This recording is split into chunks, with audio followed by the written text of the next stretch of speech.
اعوذ باللہ من الشیطان الرجیم، بسم اللہ الرحمن الرحیم۔ جہلمی صاحب نے انبیاء کی گستاخی کرتے ہوئے الیاذ باللہ کہا ہے کہ وہ باول یعنی یورین بھی نہیں روک سکتے۔ استغفر اللہ۔ یہ بیان ظاہر کرتا ہے کہ جہلمی صاحب نہ صرف بے تہذیب ہیں بلکہ بد تہذیب ہیں۔ پتہ نہیں کس طرح ان کو تہذیب دی ہے، ان کے والد صاحب کو ہی سوچنا چاہیے کہ کیا انہوں نے تعلیم دی ہے۔ جہلمی صاحب کا بیان سراسر غلط ہے۔ نقل کفر جہلمی کفر ناباشد کے تحت ہم ان کا گستاخانہ جملہ نقل کرتے ہیں۔ کہتے ہیں کہ جہلمی صاحب کے توحید کا مطلب بھی یہی ہے کہ کوئی انسان اپنا پیشاب بھی نہ روک سکے، خواہ وہ پیغمبر ہو یا عام انسان ہو، یعنی بول روکنے کا اختیار انبیاء کو نہیں ہے، نعوذ باللہ۔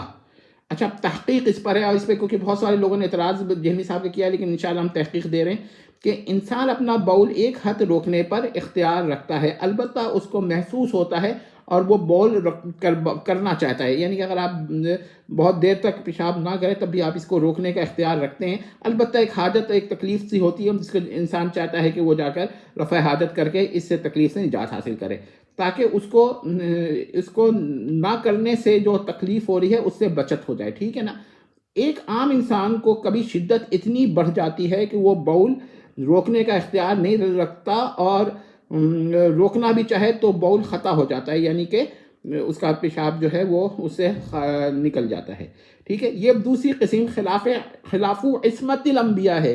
بس بول کا اس قدر شدت سے تقاضا ہونا یا اس کی اس قدر شدت سے حاجت ہونا جو ہے یہ انبیاء پر محال ہے، خلاف عصمت انبیاء ہونے کے سبب، یعنی کہ یہ انبیاء پر محال ہے۔ یہ غور کر لیں کہ فعل خصیص ہے، اگر آپ دیکھیں کہ اتنی شدت سے تقاضا ہو جائے کسی کو پیشاب کا اور اس سے پیشاب خطا ہو جائے تو یہ فعل خصیص مانا جاتا ہے، اور انبیاء پر ایسی شدت سے بول کا طاری ہونا محال ہے، امپاسبل ہے، ٹھیک ہے۔ یہ بات آپ نے اگر دیکھ لیا تو اس سے آپ کو سمجھ میں آئے گا کہ افعال خصیصیہ جو ہیں وہ نبی پر محال ہوتے ہیں اور نبی ان سے معصوم ہوتا ہے۔ اگر جہلمی صاحب کو اختیار کلی کی نفی کرنی تھی، وہ کہتے ہیں نا ہم اختیار کلی نہیں مانتے، تو پھر وہ کہتے ہیں کہ اس کے لیے ان کو اتنی یہ گندہ ناپاک بات نہیں کرنی تھی، بلکہ ان کو یہ کہنا چاہیے تھا کہ یا ارشاد فرمانا چاہیے تھا کہ انبیاء خلاف الاسمہ افعال، اعمال اور صفات و قوا پر اختیار نہیں رکھتے، وہ اور قدرت نہیں رکھتے۔ مثلا ظلم کرنا، ٹھیک ہے، ایک عام شخص ظلم کرنے کا اختیار رکھتا ہے کہ وہ معصوم نہیں ہوتا، لیکن انبیاء ظلم کرنے کا اختیار نہیں رکھتے اور نہ ظلم وغیرہ ایسے افعال پر قدرت رکھتے ہیں، کیونکہ وہ معصوم ہوتے ہیں، ٹھیک ہے۔ اور معصوم ہونے کا مطلب یہ ہے جو ہمارے نزدیک کہ وہ قبائح پر اختیار ہی نہیں رکھتے اور نہ قدرت رکھتے ہیں، ٹھیک ہے۔ تو اسی طرح جو افعال خصیصیاں ہیں نا، اس پر بھی انبیاء قدرت نہیں رکھتے۔ بس نبی کو اس قدر شدت سے بول کا حاجت ہونا کہ وہ اس کو روکنے کا اختیار نہ رکھیں، خلاف العصمہ ہونے کے سبب محال ہے اور خارج عن الاختیار ہے، یعنی کہ خارج عن قدرت الانبیاء ہے کہ ایسی شدت سے ان کو حاجت ہو۔ اور پھر آپ کو ایک بات اور بتا دوں کہ ایسی شدت سے حاجت کو پیدا کرنے کا بھی اختیار نہیں ہے، یعنی آپ جہلمی صاحب کیسے کہہ رہے ہیں کہ وہ پیشاب روکنے کا نعوذ باللہ کے اختیار نہیں رکھتے؟ تو یہ تو میں نے بتایا کہ ایسی شدت جب پہنچے تو وہ اختیار بھی نہیں ہے۔ آگے سنیے، ٹھیک ہے، ایسی شدت کا بھی اختیار نہیں ہے تو جہلمی صاحب کو توبہ کرنی چاہیے، ٹھیک ہے۔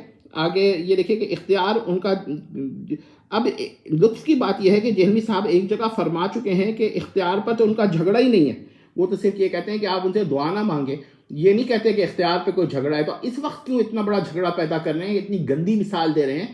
یہ جہلمی صاحب کا یہ کوئی سازش ہے، ٹھیک ہے۔ اگر عام حالات کا بھی کوئی ذکر ہو تو اچھا، اب دیکھیے بول و براز روکنے کا اختیار نہ رکھنے کا یہ جو نظریہ ہے، اگر عام حالات میں ہے تو عام انسان غیر نبی بھی اتنا اختیار رکھتا ہے، اور اگر ایسی شدت کی حاجت اور حالت مراد ہے کہ وہ اختیار اور یا قدرت یا ہر دو نہ رہے تو یہ خلاف عصمت الانبیاء ہے۔ بس خلاف العصمہ ہونے کے سبب یہ حالت ہی انبیاء پر محال ہے۔ یعنی کہ اب یہاں پر میں آپ کو چند باتیں اور بتا دوں کہ دیکھیے کہ بلتستان میں ایک فرقہ نور بخشی ہے نا، تو اس کے اندر 2 فرقے ہیں، یہ بھی بتا دوں. تو ان میں سے ایک فرقہ جو ایک بہت ہی جلیل القدر اسلام کی خاتون ہے، جن کا ذکر نہیں میں ابھی کروں گا، تو ان پر یہ اختلاف پیدا ہو گیا کہ ان کو ایام آتے ہیں کہ نہیں آتے. سمجھ لیں انہی سے یہ متاثر ہوئے ہیں جہلمی صاحب، اور انہوں نے پیشاب کے مسئلے پہ انبیاء کی طرف چلے گئے ہیں. اس کا میں نے سورس بھی آپ کو ڈھونڈ ڈھانڈ کے بتا دیا ہے. ابھی ایک اور سورس بھی ہے، وہ بھی میں آپ کو اگلی کبھی ویڈیو میں بناؤں گا. لیکن میں یہ کہنا چاہتا ہوں کہ دیکھیے جو بول کا حکم ہے وہی براز کا بھی حکم ہے، کہ انسان کو براز روکنے کا اختیار ہوتا ہے، عام انسان کو بھی ہوتا ہے ایک حد تک، اور اس کے بعد اتنی شدت کبھی کبھار ہو جاتی ہے کہ وہ اختیار ختم ہو جاتا ہے، اس کا براز روکنے کا اختیار ختم ہو جاتا ہے. جب یہ صورتحال ہے نا، اتنی شدت سے حاجت یا تقاضا ہونا براز کا یا بول کا، یہ انبیاء پر محال ہے. جب یہ انبیاء پر محال ہے تو جہلمی صاحب نے اتنی ناپاک بات کیسے کہہ دی؟ پھر یاد رکھیے گا کہ انبیاء کا تو یہ مقام ہے کہ ان کے بول اور براز فضلات کو بھی بعض علماء پاک کہتے ہیں، اور بعض علماء جو پاک نہیں کہتے وہ بھی کہتے ہیں کہ وہ غیر نبی کے فضلات سے بہتر ہیں. تو اب آپ یہ سمجھ لیں بات کو، اور اس کے بعد بھی اگر آپ یہ سمجھتے ہیں کہ جہلمی صاحب انبیاء کی توہین نہیں کر رہے تو آپ کا پھر اپنا ذہنی مسئلہ ہے.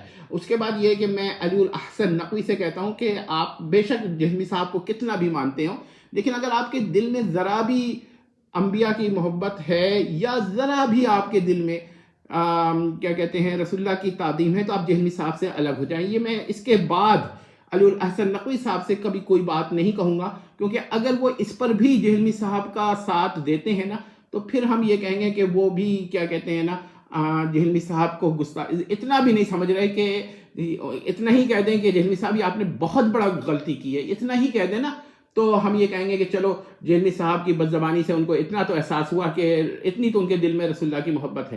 لیکن اگر یہ بھی نہیں ہے تو پھر میں نے علی الاحسن نقوی صاحب سے آج کے بعد کوئی بات نہیں کرنی ہے، اور نہ کوئی ان کو مشورہ دینا ہے. والسلام تمت.